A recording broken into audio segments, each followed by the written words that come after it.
Next topic, case against planning. In last video we have discussed that case for planning. That means favorable notions.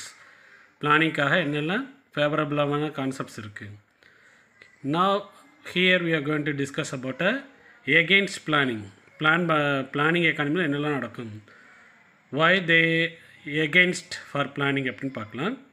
The failure of market mechanism invited state intervention. Market mechanism என்னது? Market forces like demand, supply, price இருக்கு இல்லையா? They themselves automatically adjust the market and functioning smoothly without any stagnant. But such mechanism was failure. Failure of mechanism invited state intervention, government intervention. State intervention means government should involve in economic activity through planning. The prime goal of economic planning are stabilization in developed countries, because already developed countries are achieved development. It should be stabilized. But what happen in underdeveloped countries or less developed countries? Growth should be increased. For that, the government should plan. But the economic planning also is not free from limitation. Plan பண்ணிட்டு அங்கே எந்த குறை இல்லைன்னு சொல்ல முடியாது. It has some problems. It may retard private initiatives. Private individuals இருக்காங்களே அவங்களோட initiatives கண்டுபிடிக்கிற தடைப்படும். Hamper freedom of choice. Involve huge cost of administration and stop automatic adjustment of price mechanism. இதெல்லாமே நடக்கிறதுக்கான சான்சஸ் இருக்குது. The arguments against planning are discussed in below. First against பார்த்தீங்கன்னா loss of freedom. Market economy பார்த்தீங்கன்னா free market. No one control. Private individuals.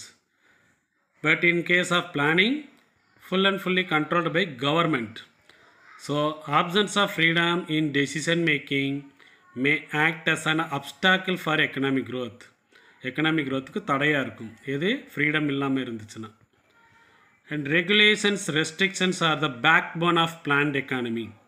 Socialist economy, planned economy, அதில் இந்த regulation restrictions இதை தான் செய்யணும் இதை தான் செய்யக்கூடாது அப்படின்னு சொல்லிட்டு இருக்கும். சரியா, அதுதான் பேக் போன் சொல்லியிருக்கேன். இப்போ அது அங்கே என்னென்ன பிளான்ட் எக்கானமியில் அது மாதிரி ஃப்ரீடமே இருக்காது, ஸ்ட்ரிக்டாக இருக்கும். கவர்மெண்ட் என்ன சொல்லுதோ அதான் ப்ரைவேட் செய்யணும். ப்ரைவேட் இண்டிவிஜுவலாக அவங்கள டெசிஷன் எடுக்க முடியாது. So the economic freedom comprise freedom of consumption, freedom of choice of occupation, freedom to produce, freedom to fix price for the product. என்ன வேணாலும் செய்யலாம் மார்க்கெட் எக்கானமியில். ஆனால் இங்கே பிளான்ட் எக்கானமியில் freedom loss. Under planning, the crucial decisions are made by central planning authority. The consumers, producer, workers enjoy no freedom of choice. யாருக்கு எந்த ஃப்ரீடமே கிடைக்காது. கவர்மெண்ட் என்ன சொல்லுதோ they should follow what the government given rules and regulations. Therefore, control என்ன quotation கொடுக்குறான்னு பாரு. இந்த பிளானிங்ன்றதை அவரோட புக்கில் எப்படி எக்ஸ்பிளைன் பண்ணிக்கணும். ரோட் டு சர்ஃப்டம், அடிமைத்தனத்திற்கான பாதைன்னு சொல்கிறாரு. ஏன்னா கவர்மெண்ட் சொல்கிறா மட்டும்தான் செய்யணுன்றனால. In centralised planning leads to loss of personal freedom and ends in economic stagnation. Economy grow ஆகாது, ஸ்டாக்னன்ட், தேங்கிடும். The decisions by the government are not always rational. Rational means minimum cost maximum benefitன்னு சொல்லுவோம் இல்லையா, public welfare. அது எப்போயுமே இருக்காது, அது மாறுறதுக்கான சான்சஸ் இருக்குது. And at the same time private ப்ரொடியூசர்ஸ்க்கு ஃப்ரீடம் கொடுத்தோன்னா அவங்க அந்த ஃப்ரீடம் என்ன செய்வாங்கன்னா மிஸ்யூஸ் பண்ணுறதுக்கான சாய்ஸஸ் இருக்குது. மிஸ்யூஸ் பண்ணிவிட்டு ப்ராஃபிட்டை மட்டுமே எய்மாக வச்சுட்டு ஒர்க் பண்ணுவாங்க. And in market economy R freedom to producers, welfare will be relegated. அங்கே என்ன செய்யாது, வெல்ஃபேர், பப்ளிக் வெல்ஃபேர் அவங்க மைண்ட்லேயே வச்சுக்கிற மாட்டாங்க. They only aim to achieve more profit. எப்போ ஃப்ரீடம் கொடுத்தானா. ஆனால் கவர்மெண்ட் கண்ட்ரோல் இருந்துச்சுன்னா எப்போ ரேஷனலாகவும் இருக்குன்னு சொல்ல முடியாது. This is the reason why loss of freedom loss ஆகிறதுனால எகென்ஸ்டாக இருக்கிறாங்க பிளானிங் எக்கானமிக்கு. எலிமினேஷன்ஸ் ஆஃப் இனிஷியேட்டிவ்னா நியூ திங் இன்ட்ரடியூஸ் பண்ணுவாங்க இல்லையா, அது வந்து அங்கே பிளானிங் எக்கானமியில் இருக்காது. Because government control what the government saying we should follow. We should not implement anything new way. That is what planned economy. Under centralized planning, there will be no incentive for initiatives and innovations. யாராவது புதுசாக எது கண்டுபிடிச்சோன்னா கூட அவங்கள induce பண்ணுறது, ஊக்கப்படுத்துகிற மாதிரி எதுவும் கொடுக்க மாட்டாங்க. Planning follows routine procedure and may cause stagnation in a growth. Daily செய்கிற ஒரே வேலையே திரும்ப திரும்ப செஞ்சுட்டே இருப்பாங்க. Nothing will not improve. எந்த இதில்? பிளானிங் எக்கானமியில். So absence of initiative may affect progress in following. எப்படியெல்லாம் ப்ரோக்ரஸ் க்ரோத்தை வந்து அஃபெக்ட் பண்ணுன்னு பார்க்கலாமா? First, absence of private ownership and profit motive discourage entrepreneur from taking bold decisions and risk taking. In 11th standard itself we have discussed that risk taking, uncertainty bearing, அதெல்லாம் என்டர்பிரனரோட ஃபங்க்ஷன்ஸ்னு படிச்சிருந்தோம் இல்லையா, அதெல்லாம் இங்கே பண்ணவே முடியாது பிளானிங் எக்கானமியில். Attractive profit தான் incentive for searching new idea, new lines and new மெத்தட்ஸ்லாம் இருக்குது. ஆனால் இங்கே தான் அவங்க தான் எந்த இன்சென்டிவ்மே கொடுக்குறது இல்லையா பிளானிங் கவர்மெண்ட்டில். So these are missing. இந்த நியூ திங்ஸ்ன்றது என்ன ஆயிடுது? மிஸ்ஸிங் இன் பிளான்ட் எக்கானமி. அடுத்து எந்த மாதிரியெல்லாம் அஃபெக்ட் ஆகுன்னு பார்க்கலாம். As all enjoy equal reward under plant economy. எவ்வளோதான் கஷ்டப்பட்டு ஒர்க் பண்ணி எஃபிஷியண்ட்டாக ப்ரொடக்ஷன்லாம் பண்ணாலும் யாருக்குமே இன்சென்டிவ் எதுவுமே கிடையாது, எல்லாருக்கும் ஈக்குவலான பெனிஃபிட்ன்ற போது nobody is interested in undertaking new and risky ventures. New business start பண்ண யாருமே முன்னாடி வர மாட்டாங்க. And bureaucracy and red tapism. Higher authorities இருப்பாங்களே, அவங்க வந்து கீழே சபார்டினேட்ஸ் என்ன பண்ணுவாங்கன்னா கண்ட்ரோல்லே வச்சுருப்பாங்க, அடக்கி வச்சுருப்பாங்க. அது என்னவாங்கன்னா பிளான்ட் எக்கானமியில் வந்து இனிஷியேட்டிவ் வர்றதை வந்து தடுத்து நிறுத்துறதுக்கான சான்ஸ் இருக்குது. And procedural delay, time loss எல்லாம் இந்த பிளான்ட் எக்கானமியில் இருக்கும். கவர்மெண்ட் ஆஃபீஸ்ன்னு போனாலும் என்னவாகும்? எல்லாமே டிலே தான் ஆகும். The ease of doing business is disturbed. ஈஸியாக பிஸ்னஸ் பண்ணுறது என்னவாகும்? டிஸ்டர்ப் ஆகும். And it is because of this even socialist countries like Russia, சைனாவே என்ன பண்ணுறாங்கன்னா ப்ரைவேட் என்டர்பிரனர்ஸ் அந்த நியூ ஐடியா கொண்டு வரவங்களுக்கு இப்போல்லாம் இன்சென்டிவ்ஸ் கொடுக்க ஆரம்பிச்சிட்டாங்க. These are the reasons why in planned economy initiatives are eliminated. So that the arguments, these are the reasons why they oppose the planning economy. They demanded market mechanism. Then high cost management.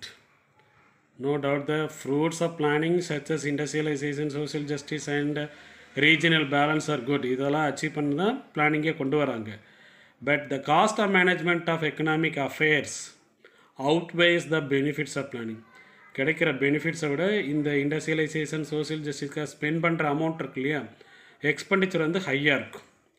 So plan formulation and implementation involve engagement of an army of staff for data collection and administration. Data கலெக்ஷனுக்கு அதை நிர்வாகம் பண்ணுறதுக்குலாம் பார்த்தீங்கன்னா number of staff should be employed. அவங்களுக்கான செலவு அதிகமாயிரும். Statistical data collect பண்ணி அதை implement பண்ணுறதுக்கு நிறைய ஸ்டாஃப்ஸ் வேணும். அப்போ காஸ்ட் அதிகமாகும். அதுக்கு இந்த ஆர்த்தர் லூயிஸ்ன்றவரே என்ன கொட்டேஷன் கொடுக்குறதுன்னா, நல்லா பிளான் பண்ணணுன்னா number of officials, large number of planners we need அப்படின்னு சொல்லிட்டு ஆர்த்தர் லூயிஸ் கொட்டேஷன் சொல்கிறாரு. இந்த டேட்டா கலெக்ஷன்ஸ், ஸ்டாட்டிஸ்டிக்கல் டேட்டா கலெக்ஷனுக்காக. More planners we need for better plan we try. Inadequate data, faulty estimation and improper implementation of plans என்ன result ஆகுனா wastages of resource and cost, either surplus R shortages. Data ஒன்று அதிகமாக காட்டும், இல்லைன்னா கம்மியாயிரும். நிறைய resource என்னவாகும்? வேஸ்ட்டாக இருக்கான சான்சஸ் இருக்குது. எப்போனா இம்ப்ராப்பர் இம்ப்ளிமெண்டேஷனை பிளான் பண்ணணுன்னா, எஸ்டிமேஷன் ஃபால்ஸாக இருந்துச்சுன்னா, டேட்டா வந்து இன்அடிக்வேட்டாக இருந்துச்சு, இதெல்லாம் நடக்கிறதுக்கான சான்சஸ் இருக்குது. And difficulty in advanced calculations. Price mechanism free market economy இருக்கு இல்லையா, ஆட்டோமேட்டிக் என்ன செஞ்சுக்கிறோம், இந்த market forces demand supply price adjust themselves and market functions smoothly without any deviation stagnation சொல்லியிருந்தோம். அந்த எக்கானமி பேர் laissez economy, free trade economy, free market economy பேர். அங்கே இருக்கிற ப்ரொடியூசர் கன்சியூமர்ஸ் என்ன செய்வாங்கன்னா, adjust their supply demand based on price changes. Price சேஞ்சஸ்க்கு ஈக்குவலாக சப்ளைவோ டிமாண்டோ இன்க்ரீஸாக டிக்ரீஸாக பண்ணிவிட்டு என்ன செஞ்சாங்கன்னா இந்த ப்ரொடியூசர்ஸ் கன்சியூமர்ஸ் அட்ஜஸ்ட் பண்ணிக்கிடுவாங்க. இதில் ஃப்ரீ மெக்கானிசத்தில், ஃப்ரீ மார்க்கெட் எக்கானமியில். அந்த மாதிரி எதில் இல்லை, பிளான்ட் எக்கானமியில் கிடையாது. There is no such mechanism in a planned economy. அதே மாதிரி at the same time advance calculation in a precise manner. கரெக்டாக இப்படி தான் நடக்குன்னு சொல்லிட்டு என்ன செய்ய முடியாது, எந்த டெசிஷன்ஸுமே கன்சம்ஷன் ப்ரொடக்ஷன் ரிலேட்டடாக எடுக்க முடியாது. They cannot predicted. It is also very difficult to put the calculations into a practice under planning. Excess supply or excess demand may occur, and excess demand can also happen in the market oriented economy. In fact, it has happened in many capitalistic. நிறைய capitalist country including யூஎஸில் கூட என்ன செய்யும், ஒரு மாதிரி excess டிமாண்டோ excess சப்ளையோ may happen. The arguments against planning are mostly concerned with centralized and totalitarian planning. இந்த பிளான்ஸோட பிளானிங் எக்கானமி இருக்குல்ல, அதில் இருக்கிற அந்த டிமெரிட்ஸ் எல்லாமே சென்ட்ரல் எக்கானமி, சென்ட்ரல் பிளானிங் இருக்கு இல்லையா, அதோட டிமெரிட்ஸை இதில் இருக்கும். தி democratic planning by inducement and decentralized planning, especially under mixed economies, give equal role for economic private sector and public sector. ஆனால் அந்த மிக்ஸ்டு எக்கானமிஸ் பார்த்தோன்னா ப்ரைவேட் செக்டாருக்கும் பப்ளிக் செக்டாருக்கு ஈக்குவல் இம்பார்ட்டன்ஸ் கொடுத்து centralised பிளானிங்காக போயிட்டுருக்கோம். எல்லாருமே ஈக்குவலாக இருப்பாங்க.